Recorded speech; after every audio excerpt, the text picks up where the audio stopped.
for its fifth outing as 007, and with it a landmark in the series, Bond 25. Saturday on CNN. 안녕하세요. 매일매일 운동하기를 실천하고 있는 동탄 왕코입니다. 어깨 아파. 오늘은 목요일. 오늘도 날씨가 흐리네요. 백신 맞은 지 딱 2주차가 됐습니다. 어제 운동을 하니까 너무 개운해서 오늘도 운동을 해볼까 합니다. 일단 스트레칭 위주로 하고 졸리네요. 야간 퇴근했더니. 오늘도 최대한 운동을 최대한 많이 해보도록 할게요. 운동할 땐 CNN이죠. 오늘은 리니지 W 쇼케이스 2차 쇼케이스가 있습니다. 너무 궁금하네요. 재밌습니다, 여러분.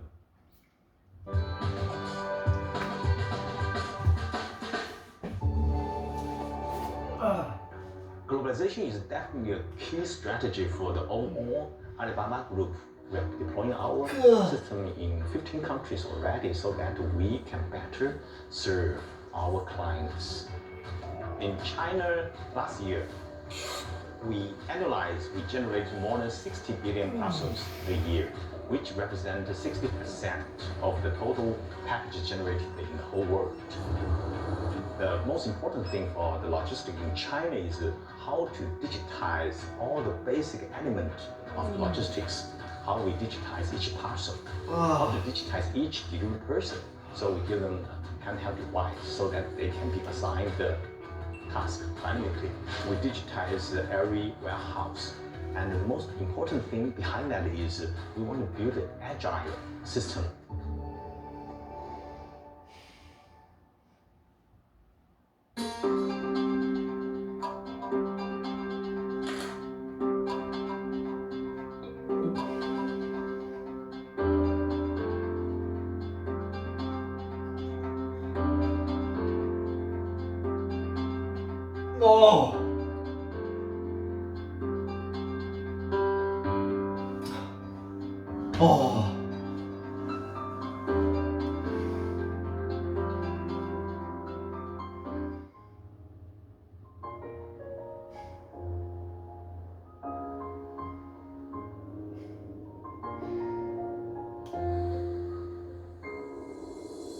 We share this place, we all belong.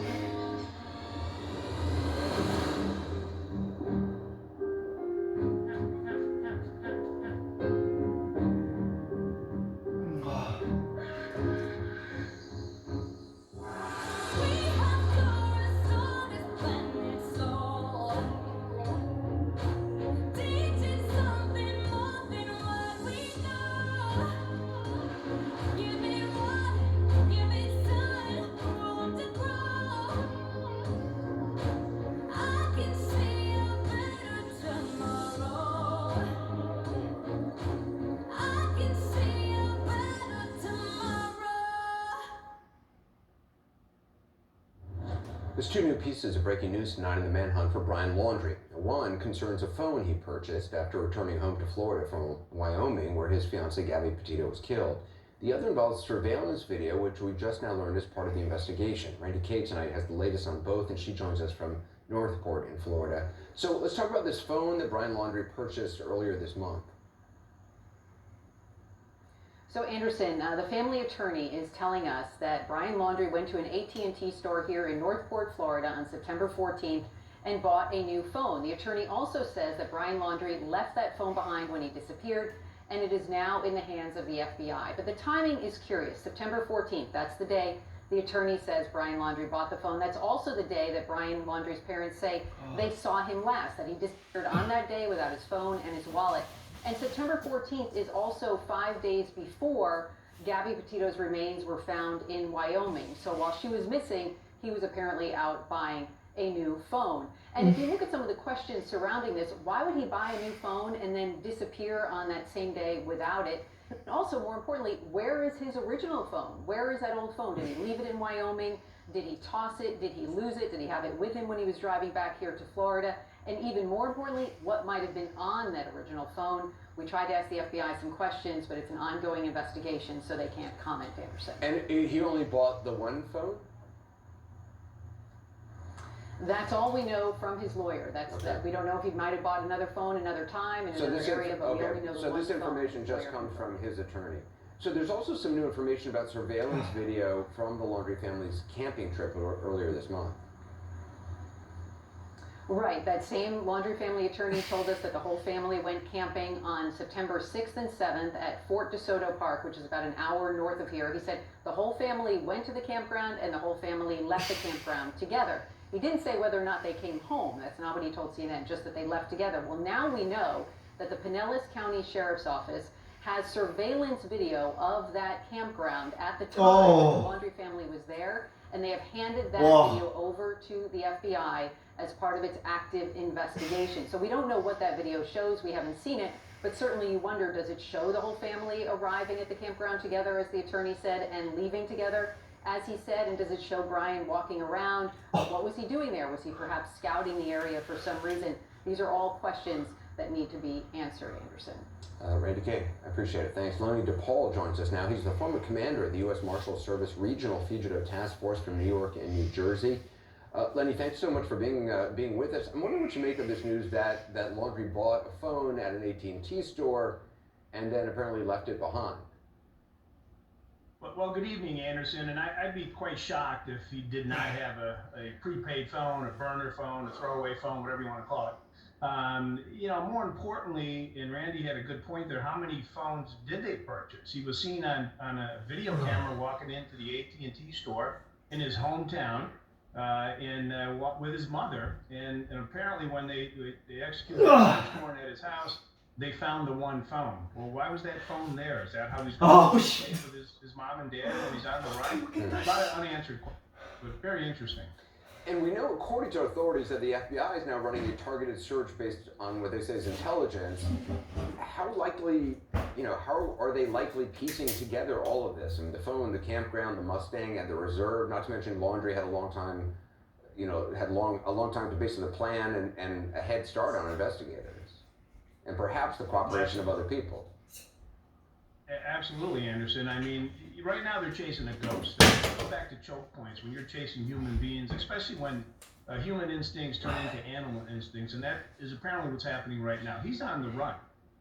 He's got a 10-day head start. He's sleeping with one eye open. But let's go back to the beginning. He had plenty of time driving that van across country. Who did he call? How did he communicate? What types of apps is he using on that phone? Zoo in the zoo, they're looking at that trusted circle of friends. They're turning their worlds upside down. He's going to make a mistake. And not only that, factor into the equation, his photo is plastered all over the country. This is getting national news for the past 2 weeks. The media is doing a great job. There's, I think, up to $170,000 in reward money. The streets talk, Anderson, so hopefully it's a matter of time before this thing gets put to bed. This may be a dumb question, but I mean, in all your experience, why do people run? I mean, obviously, it buys him some time, I guess.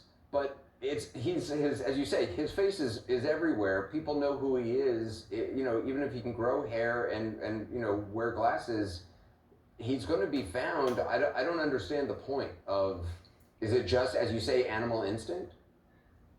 Well, innocent people don't run. We all know that. And I always say you can run, but you can't hide. When you run, you only go to jail tired, Anderson. However, he doesn't have much of a choice. He's got a possibility. It's an alleged homicide going on in Wyoming.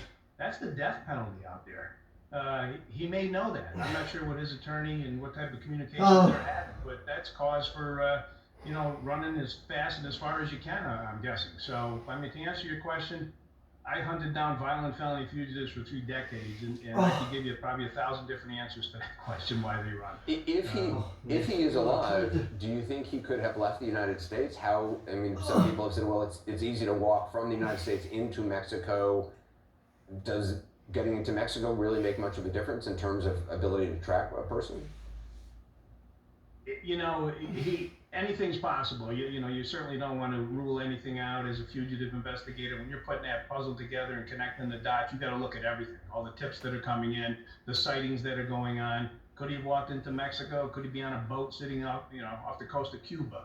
Absolutely. I mean, he could be anywhere. However, we're on the ground. I mean, U.S. Marshals, our task forces, other law enforcement, we're global. We're on the ground in several countries. We have an attaché sitting in Mexico City, and all these vulnerable areas that these fugitives like to go to. So it's very, very difficult to stay on the run nowadays, definitely. I mean, his provisions are going to run out. If he's in the Appalachians, in the woods, it doesn't matter. Hopefully this thing goes down without incident. Yeah. And what's his mind? Is it suicide by cop? I mean, is he going to throw his hands up and come out? We hope so. Yeah. Lenny DePaul, I really appreciate your expertise. Thank you.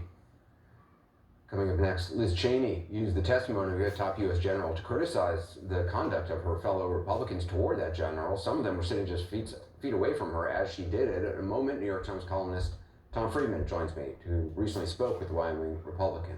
And later, the January 6th committee that Cheney also sits on issued new subpoenas today. We'll have the names and details of that ahead. A closing chapter of ISIS's presence, they have left absolute devastation in their wake.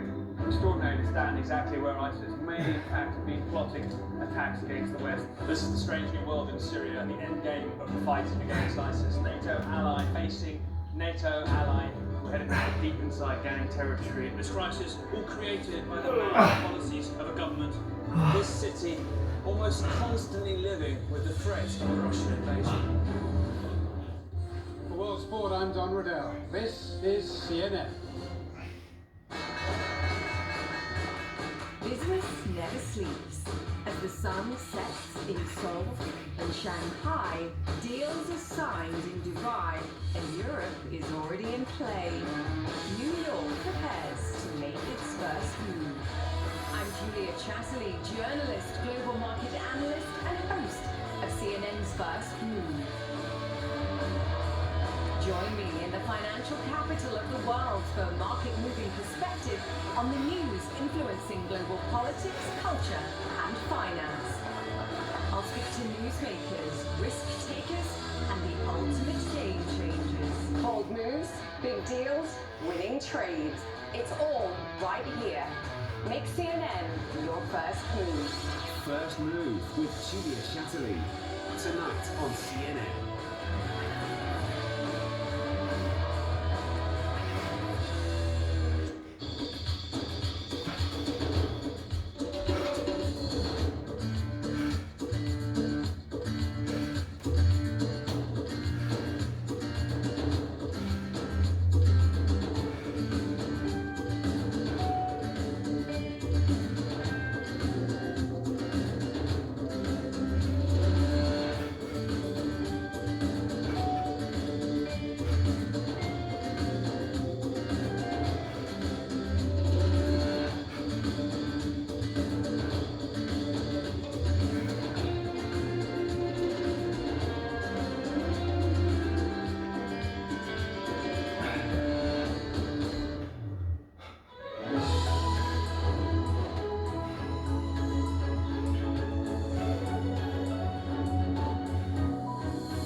Travel the world.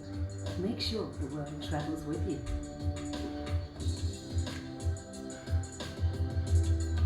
Check in, log on, and get connected with all of the latest developments at your fingertips. CNN Partner Hotels. Connected to your world. Connect the world with Becky Anderson. Getting perspective on this region from this region. Bringing you the world from our Middle Eastern hub. Connect the world with Becky Anderson. Tonight on CNN.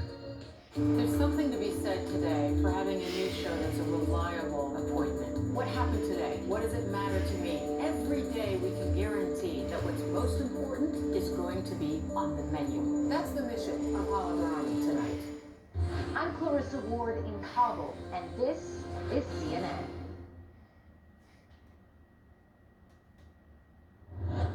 El Also on Capitol Hill today, day 2 of testimony from top U.S. generals on the end of Afghanistan mission. This time in the House, with most Republicans assailing General Mark Milley, the chairman of the Joint Chiefs of Staff, who's appeared in several behind-the-scenes books about the final months of the previous administration, discussing his fears of the former president's mental state and what he might do. Most, but not all, Republicans were assailing him today. Congresswoman Liz Cheney applauded the actions of the general and instead chastised her own Republican colleagues. General Milley, you found yourself in your constitutionally prescribed role standing in the breach.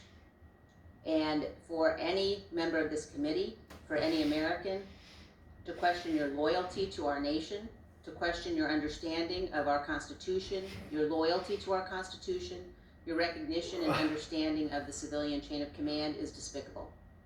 I want to apologize for those members of this committee who've done so, and I want to thank you for standing in the breach when so many, including many in this room, failed to do so. Congresswoman Cheney is the subject of the latest column by my next guest, New York Times columnist Tom Friedman. Do Democrats have the courage of Liz Cheney? Want to get some perspective from Tom, who's also the author of numerous books, including The World is Flat. Tom, I want to speak to you about your column in a moment, but first, I know you've spoken at length with Congresswoman Liz Cheney. What did you make of what we just heard, her praising General Milley for his loyalty to the Constitution today and chastising very directly her Republican colleague? She's just doubling down on the principled stand that she's taken.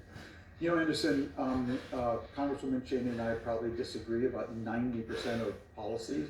But we agree 100% on what moment we're in right now. We're in a gigantic, an unprecedented constitutional crisis. We have a party whose loyalty is to a cult figure, Donald Trump, and not to the Constitution. And Liz Cheney has understood that, which is why she has basically said, I will risk my seat, I will risk the ability to promote the policies I believe in. And in Wyoming, you know, I will take a chance, even with my life, to uphold the Constitution, to call out this president for his undermining of that Constitution, and, as you heard in that clip, Anderson, call out my colleagues for their loyalty to this man and not the Constitution. It's quite remarkable. What price do you think she pays for this? Well, you know, she's running against a whole rogues gallery out there in Wyoming, and the way that the system works, Democrats and independents can vote in the Republican primary. So she could actually win with 30% of the vote. She does have a chance, but it's going to be difficult. She faces a lot of opposition. Wyoming is the most pro-Trump state. He won the largest percent of the vote there of any state in the union.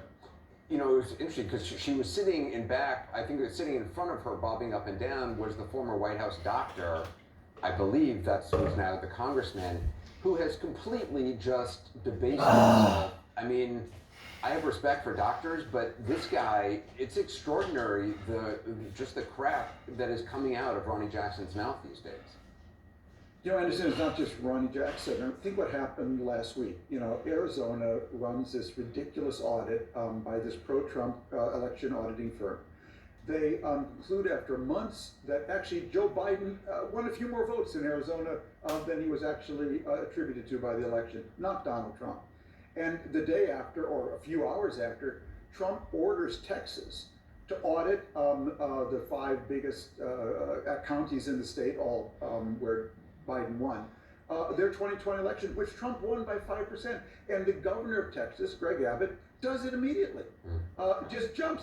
Anderson, if CNN asks you tonight to wear a clown outfit and broadcast the news standing on your head, I have a feeling Anderson Cooper, the Anderson Cooper I know, would say, you know what, I'm not going to do that. I only wear that at home. Yeah, exactly. Do you know anyone in your life, in your immediate surroundings, who has so little self-respect, so little integrity, that Donald Trump would call up the governor of this big state, Texas, and demand he run an audit on an election Trump won? And he just says, aye, sir. I guess Ronny Jackson, the fact that he has, I guess he has a medical degree, he was a doctor in the White House, the fact that he is, you know, just saying, you know, medical diagnoses of the president and other people, you know, so he can do his little tap dance on Fox News, it's just, I just find that particularly, you know, he swore an oath once, and now he's just, I don't know what he's doing. Anyway, in your latest column, you argue that Democrats, as they struggle to pass President Biden's agenda, should take a page from Congresswoman Cheney. Just talk about that, what you mean by that. Well, everybody's got to take a risk here. They've got to actually put themselves on the line with their own bases, whether it's the moderate or conservative Democrats who just want to pass an infrastructure bill and not sign up for the larger human infrastructure bill, the $3.5 billion that President Biden and the Progressive Party done.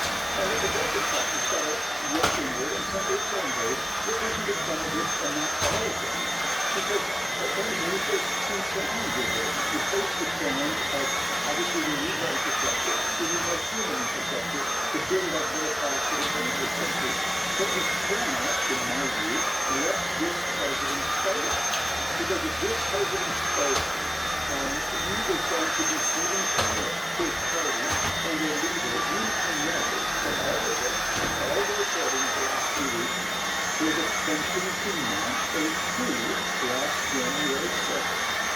And that is the opportunity. So everybody has got the point of view here, but understand there's got to be we're not dealing with the French banana, all right? We're dealing with politics, person, labor is going to do it up.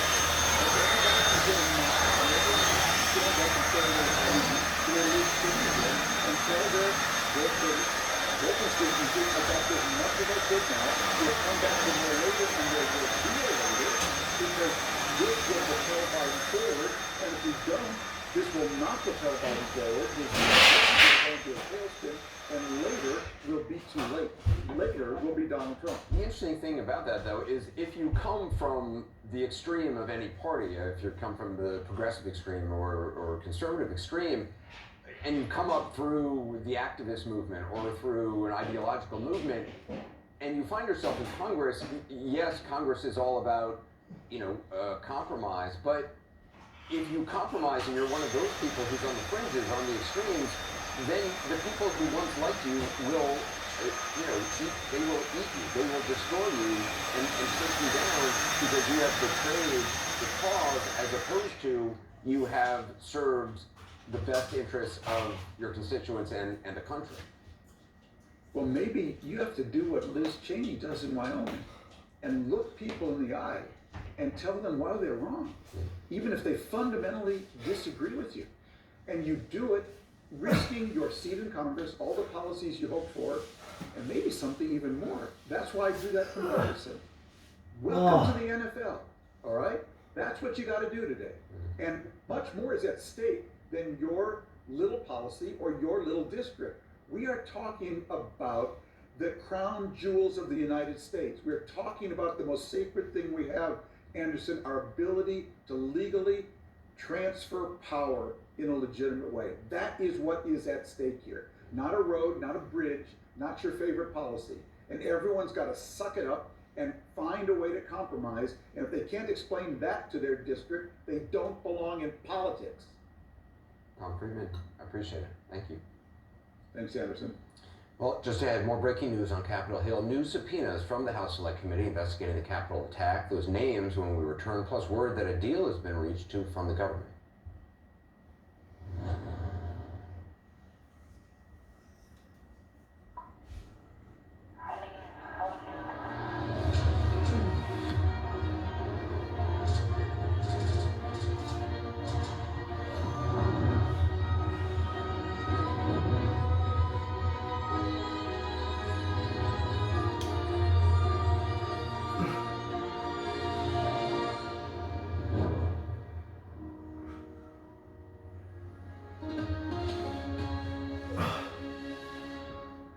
This is my safe haven, my home. More than 1,000 islands scattered in the middle of the Indian Ocean. Conservation is my life. By working together, we can protect our ocean home into the future. The ocean gives us life. I know I will always be there. I hope you will too. Welcome to the Maldives. This is the 100 Club, our look at companies that are 100 years old or older. Dannon yogurts are known the world over. The business was fermented in the Spanish city of Barcelona, where Dr. Isaac Carasso began producing yogurt to help combat indigestion among children. In 2017, the company launched a new slogan, One Planet, One Health, and has now committed to making all of its packaging reusable, recyclable, and compostable by 2025.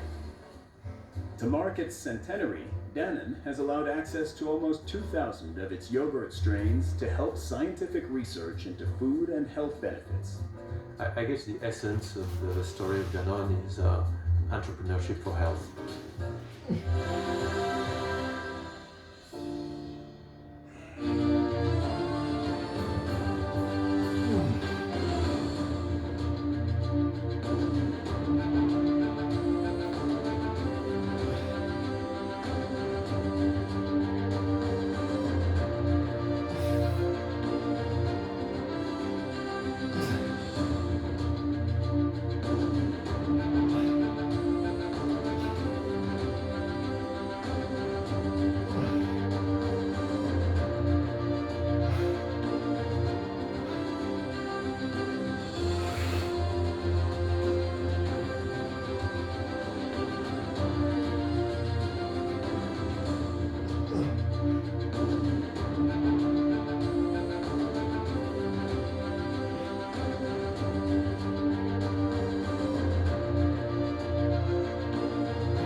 In the hub, where East meets West, CNN Arabic is perfectly placed to find the facts. This is where stories come. Politics, business, culture, real life. As the pace of change moves faster, we ask the important question. What is the truth? This is CNNArabic.com. This is CNN. More people get their news from CNN than any other news source. There's more breaking news on Capitol Hill today. A second round of subpoenas from the House Select Committee investigating the January 6th attack. This time focused on individuals associated with the rally that preceded the Capitol riot. Ryan Nobles now joins us from Capitol Hill with the latest. So who's included in this latest round of subpoenas? No. It's a list of 11 different people who, as you mentioned, were directly involved in the planning and organization of that Stop the Steal rally that took place in front of the White House that served as the prelude to the insurrection. Some of these names may be familiar if you followed the Trump administration or his campaign over the past 5 or so years. Amy Kramer and Kylie Kramer, they're a part of an organization called Women for America First. They were the principal organizers of that event. Amy Kramer in particular, a longtime surrogate for the former President Donald Trump. Also a name that may be familiar, Katrina Pearson, who served as a spokesperson for the Trump campaign. She also was involved in that rally on January 6th. All of these individuals played a role on that day, but they also helped to plan events leading up to the events of that day. And so the committee wants to know what they knew about the planning and coordination and what it had to do with the insurrection itself. So there's really, I mean, what they're trying to do is find any connection between, you know, the rally organizers and what happened after the rally. Is that right? Yeah, that's exactly right, Anderson. And I caught up with Jamie Raskin of Maryland. He is a member of the House Select Committee, and he explained to me exactly what they were looking for. Take a listen. We're trying to reconstruct the entire chain of events that led to the most violent assault on the U.S. Capitol since the War of 1812 in 1814. So it's important for us to figure out exactly what the relationships were between the official rally organizers and the White House and the violent insurrectionists who launched the violence on that day. And I followed up and asked Raskin, do they believe that there was some level of coordination specifically about getting people into the Capitol on that day, or if it was just part of a mob mentality. And he said that's exactly what they are trying to determine, and they also want to know specifically who might have been involved in that planning and if it was anyone in the White House. Just finally, I want to ask you about what Majority Leader of the Senate, Chuck Schumer, announced about funding the government. He says a vote will happen tomorrow morning, right? Yeah, that's right. The Senate is set to vote on a clean continuing resolution that would allow the government to stay open past the deadline of midnight tomorrow night. The Senate is expected to easily pass it on a bipartisan basis, and then the House will take it up as well. They're both expected to pass. The reason they will pass, Anderson, is because they split the two pieces of legislation apart, the continuing resolution and the debt limit. The debt limit remains a problem, and there's not a solution for that quite yet. Of course, the debt limit will be reached in the middle of October. All right, Ryan Nobles, appreciate it. Thank you.